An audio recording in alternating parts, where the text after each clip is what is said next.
Hello everyone! A day in my life as a feeling vlogger. Agrarama! Unang ginagawa ko sa umaga guys, magpainit ako ng tubig tapos iinom ako ng maaligamgam na mayroong cloves. Ayan guys, so very healthy niyan guys. Ayan, nakapagtimpla ako ng coffee namin ni Mr. ko. Habang may magandang view, salamat Lord sa araw-araw na magandang tanawin dito sa likod ng bahay. Super nakaka-relax talaga. Syempre, tamang kwentuhan na rin kung paano kami yayaman ng asawa ko. Charis! Libre lang naman mangarap guys, kaya hayaan na natin. Pagbigyan naman natin yung mga sarili natin kahit sa pangarap lang.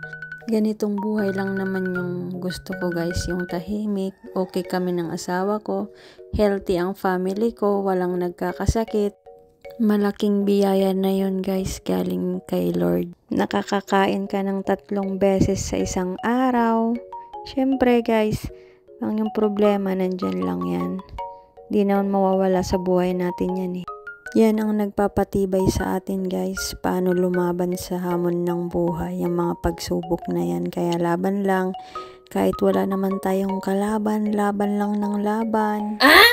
Ika nga, habang may buhay, madaming pag-asa. Manalig lang tayo sa itaas palagi guys. Meron at meron siyang ginagawa para sa atin, lalo pat wala naman tayong tinatapakang ibang tao guys.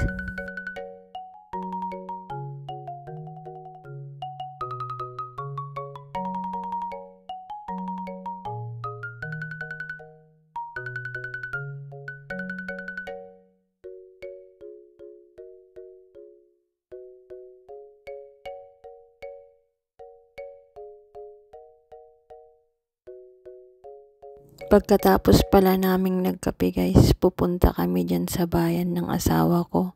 Magpapatahi kasi siya ng sapatos niya guys bago siya umuwi. Back to work na naman kasi guys, kailangan para may makain kami.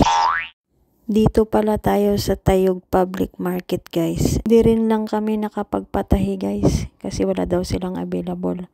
So ayun, nag-ukay-ukay na lang ako guys. Ayan yung favorite tambayan ko dito sa Tayog guys. Kinahaponan naman guys, nagyaya yung pinsan ko, maglakad-lakad daw ulit kami sa bukid. Ayan, kasama ko sila guys. Oh. Flex ko lang pala yung palay na tinanim ng biyanan ko. Ang ganda-ganda. Ayan, namumunga na sila guys.